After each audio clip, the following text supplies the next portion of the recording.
A to Z Haryana देखने वाले सारे दर्शकों ने सोनू दलाल की राम राम। करनाल सचिवालय में फिलहाल खड़े हैं भाई। और 8 सितंबर कल जो किसानों ने आह्वान कराया था अनाज मंडी में इकट्ठे होने का, जो उम्मीद नहीं थी उससे बढ़कर 1 लाख से ज़्यादा किसानों की संख्या थी। 3 बार डीसी और एसपी जो करनाल के उनके साथ मीटिंग हुई, उसमें कोई फैसला नहीं होया। और जो सचिवालय घेराव की बात करी थी उसका घेराव भी कराया, यानी दिन छिपने तक किसानों ने घेराव कर लिया था।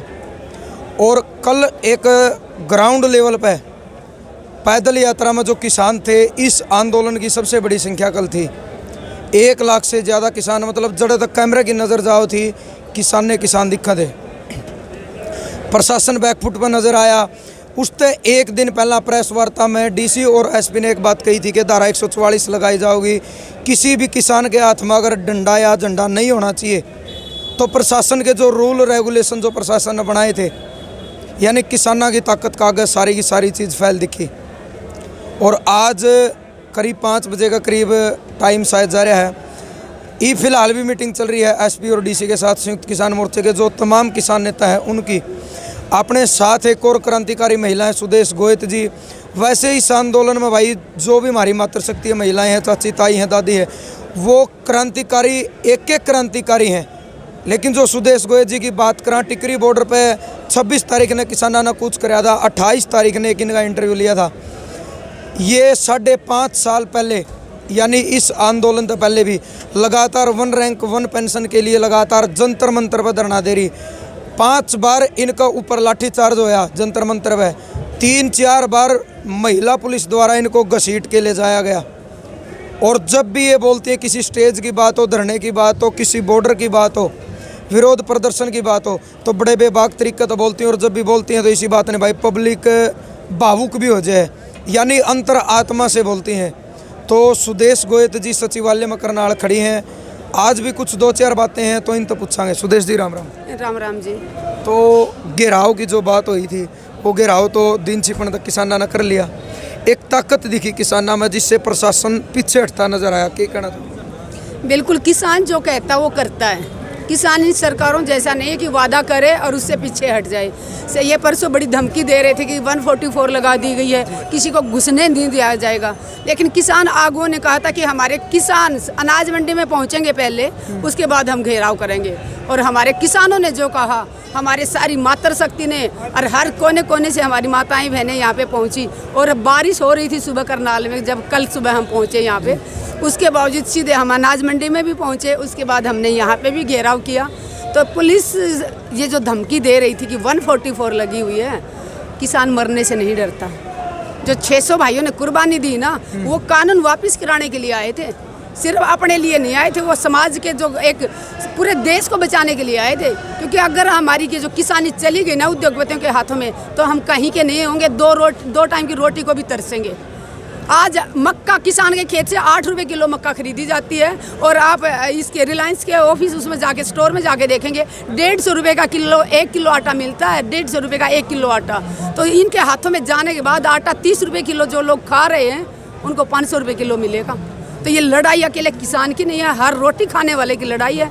चाहे वो चांदी की थालियों में ज़रूर खाता हो अडानी अंबानी, खाता तो किसान का पकाया हुआ ही है ना। सब्जी तो उस कटोरी में, चांदी की कटोरी में सब्जी तो किसान की उगाई हुई डालता है ना। अन्न रोटी तो हमारे अनाज की उगाई हुई बनाता है ना। तो कुछ साथ लेके नहीं जाना। अभी भी उनको पता नहीं कितना पैसा चाहिए इन लोगों को। संसार में नंबर 1 पे हो, 2 पे हो, क्या करना है, साथ क्या जाएगा। खाली हाथ आए थे, खाली हाथ जाना है।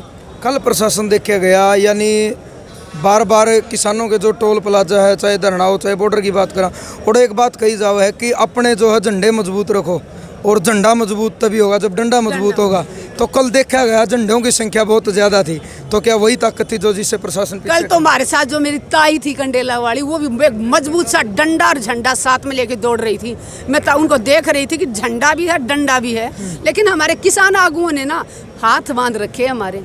उन्होंने बोला हुआ कि भाई पुलिस डंडे मारेगी ना, तो हमने उल्टा नहीं मारना। इसीलिए तो हमारे लोगों के हर रोज सिर फूट रहे हैं। लेकिन ये याद रखना, अगर आज खट्टर को उस एसडीएम का जो वो उन्होंने बोला था कि सिर फोड़ देना किसानों का, और उसके लिए खट्टर सरकार सबूत मांग रही है। जिस दिन संयुक्त किसान मोर्चा ने ये कह दिया किसानों को, अब जाओ नेताओं के सिर फोड़ दो, तो नेता मुट्ठी भर हो तुम, और हमारे किसान लाखों की संख्या में हो। तुम्हारे घरों में घुस के तुम्हें निकाल कर तुम्हारा सिर भी फोड़ेंगे, हो सकता है एक दो की जान भी चली जाए।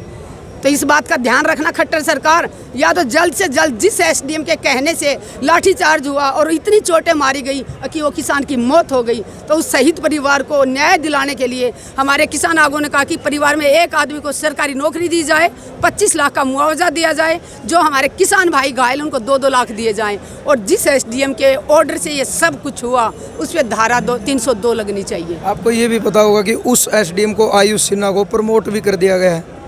उसको यहाँ करनाल से उठा के चंडीगढ़ भेज रहे हैं। साफ साफ नजर आ रहा है उसने अपनी मर्जी से ये शब्द नहीं बोले थे, खट्टर ने उसको बुलाए थे। और खट्टर को बुलाने वाले कौन है? जो 2 गुंडे बैठे हुए हैं केंद्र में, जो 2 गुंडे बैठे हैं। ये सरकार ने नाम की कोई चीज़ नहीं रही है, गुंडों की सरकार है।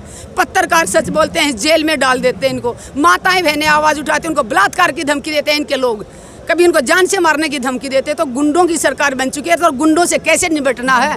गुंडों से निपटने के लिए डंडा हमेशा हाथ में रखना जरूरी है ये, और ये हम हमेशा साथ में रखेंगे। सहन शक्ति की एक सीमा होती है, किसान भी इंसान है। जिस दिन किसान का दिमाग घूम गया, सहन शक्ति खत्म हो गई, उस दिन हम पुलिस वालों को कुछ नहीं कहेंगे।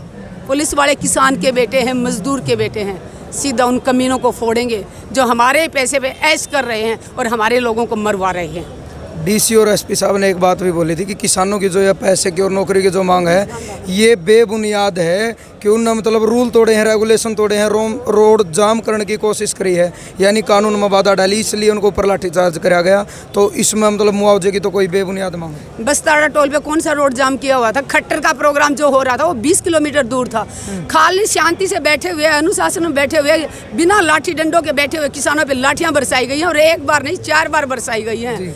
तो ये बहाना बना रही है ना सरकार। और जो कहती है कि हमारे उन्होंने कस्सी का एक दुष्यंत चौटाला के आया था बयान कि कस्सी लेके मेरा भाई खेतों में काम कर रहा था, और उस फोटो में आपने देखा होगा वो कस्सी ऐसे पकड़े हुए है सिर्फ हाथ में, और कम से कम 6-7 पुलिस वाले उस पर डंडे ताने खड़े हुए हैं। कस्सी जिस दिन चला देंगे ना, तुम बोलने के लायक नहीं रहोगे दुष्यंत चौटाला। और किसान कस्सी से हमला नहीं करता, जेड़ी से करता, और वो भी 2 सिंगड़ वाली, याद रखना। किसान जिस दिन हमले की सोच लेगा ना, ये बोलने के लायक तो नहीं रहेंगे, सच में बता रही हूँ। और ये साथते भी है, ये उकसाना भी हमें शायद यही जा रहे हैं। लेकिन संयुक्त किसान मोर्चा में जो सुलझे हुए नेता हैं हमारे 40, हमारी उम्र से ज़्यादा, तो उनको आंदोलन लड़ते हुए हो गए इतने साल, तो उन्होंने जो समझ किया कि भाई शांति से रहते हुए हम अपने आंदोलन को मजबूती देंगे, आगे बढ़ाएंगे। इसीलिए उनकी सूझबूझ से कारण 9 महीने से हमारा आंदोलन शांतिपूर्ण ढंग से अनुशासन में रहते हुए और एकता के साथ चल रहा है। और इसी एकता से ये सरकार अंदर ही अंदर हिली हुई है। 9 महीनों में इतने हथकंडे अपनाए हमारी एकता को तोड़ने के लिए, लेकिन किसान जाग चुका है। किसान अब इनकी बातों में नहीं आने वाला है। जब जब ये हमारे ऊपर अत्याचार करेंगे, जब जब आंदोलन को तोड़ने की कोशिश करेंगे, उतना हमारा भाईचारा और मजबूत होगा, हमारे हौसले और ज़्यादा बुलंद होंगे। आज भी अगर एसपीडीसी के साथ मीटिंग चल रही है, अगर वो नहीं मानते आपकी मांग, फिर अगला कदम क्या हो सकता है? अगला कदम हमारे आगू जो फैसला लेंगे हम उनके साथ हैं। हमें यहाँ कल सुबह से हम बैठे हुए हैं, सारी रात हम लोग यहाँ पे थे। अगर हमें आज भी रुकना पड़ा रात को, हम रात को यहाँ रुकेंगे। कल रुकना पड़ा, हम जब तक काम पूरा नहीं होता हम कहीं जाते नहीं हैं। आपने देखा होगा टोहाना थाने में 2 दिन 2 रात हम जमीन में सोए थे। बिल्कुल जब तक हमारे हिसार जेल से भाइयों को नहीं छोड़ा गया, हम वहाँ से नहीं हटे थे। रोहतक की बात करें, मनीष ग्रोवर के घर के बाहर 4 रात 4 दिन लगातार जमीन में सोए। बारिश हो रही थी तो घुटने घुटने पानी में खड़े हुए थे। बुखार आया तो हमने गोली खा ली और वहीं बैठ के आराम कर लिया। लेकिन उसके घर के आगे से तब उठे जब मनीष ग्रोवर ने माताओं बहनों के पैर पकड़ के माफ़ी मांगी। तो आज यहाँ पे करनाल की धरती में आए हैं शहीद को इंसाफ दिलाने के लिए। जब तक शहीद परिवार को इंसाफ नहीं दे देगी ये खट्टर सरकार, किसान करनाल से बाहर नहीं जाएगा। चलिए सुदेश जी, बहुत बहुत धन्यवाद। हमारी एक ताई है भाई, थल्ला नॉर्मल देखी थी, लेकिन आज तो हमारी ताई भी में मोटा है डंडा ठहरी। ताई जी राम राम। राम राम भाई। हाँ, तो मतलब डंडा मजबूत आप भी कर रही हो भाई? झंडा मजबूत देख रही, इस डंडा का मजबूती कल देख ली होगी। सर भी हमारा हाथ में था, लग गया तो फिर जमाई नहीं आ रहा था। हाथ इतने डर गया, चलो अभी आए हो तो मना कर रहे हैं एसपीडीसी इस मांग तक कि ये जो मांग है बेबुनियाद, या नहीं मानी जाओगी? क्या तो नहीं मानी जाओगी, न गुना कर नहीं रखा, क्या तो नहीं मानी जाओगी? कह रहे हैं कि किसानों ने कानून तोड़ा है, रोड जाम करे है, कानून में बाधा डालेंगे तो लाठीचार्ज होगा। कौन सा कानून है? एक कानून बता दो हमने ये बीजेपी का ऊपर से लेकर तड़ती एक के कानून यूँ बता दे इस बीजेपी का यू कानून सही है। जो कानून थे इनने तो वो भी तोड़ दिए। इन कानून का बेरा क्या है, कौन सा कानून है? और किसान ने कौन सा कानून तोड़ा है? बता, कानून तो उनने तोड़ा है। जब न्यू का किसान के सिर फोड़ दियो, मतलब पुलिस प्रशासन जनता की सेवा कराया कर।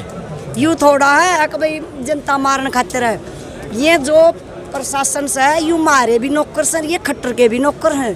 खट्टर के जमे को नहीं है ना, ये खट्टर की मुट्ठी के ना खट्टरी न करता तनख्वाह दिंदा, तनख्वाह भी मारा करता जावा है। तो इन न तो इनका भी शादी हुआ, ये नेता ने भी समझाओ, किसान ने भी समझाओ। तो ये फिर इनके उसमें है ना, तो फिर देखा लिकड़े होंगे बाहर झंडे डंडे तो क्या तो बढ़ गए हैं भीतर, इसे मरद तो थे फिर। और ये भी इस झंडा डंडा ये भी किसान का 24 घंटे हाथ में रहेगा। ये भी से नहीं धरांगे हम, परमानेंट ठा लिया, परमानेंट ठा लिया। ये तो जमा खाट का सिराना दर का सोया करांगे। मतलब रात ने भी खाट के सिराना। हाँ, तड़का बात कराते ही आने का भी बह ना ना तड़का उठते ठा लेंगे अपना, ने कून में धरांगे उड़ती जाना। न्यू भी सुने है हमारी कई ताई सी जो खेत में भी गले लेकर जाऊँ गिंदर के ना खेत में तो ये मतलब जो भी चीज होगी जो करिए सरदार है इनके 5 हथियार लागू है। हमारा भी झंडा डंडा लागू कर दिया हमने, 5 हथियार की डाल हाथ में रखा। चलो बहुत बहुत धन्यवाद, आपने बात सुन ली भाई। तो सचिवालय में करनाल फिलहाल आप खड़े हैं। इन तमाम बातों में सुदेश गोयल जी तो बात करी है, ताई सुदेश खंडेला जी तो बात करी है। इन सारी बातों में आपका मानना क्या है? आपकी सोच, आपके विचार, आपकी प्रतिक्रिया एक सभ्य कमेंट के जरिए आपने ज़रूर देनी है। और अगर आपने यह वीडियो अच्छी लगे तो आपने वीडियो ज़्यादा से ज़्यादा शेयर करनी है। अच्छों ने अच्छा जाना, बुरों ने बुरा जाना, जिसकी जैसी सोच थी उसने मुझे वैसा पहचाना। जय जवान जय किसान।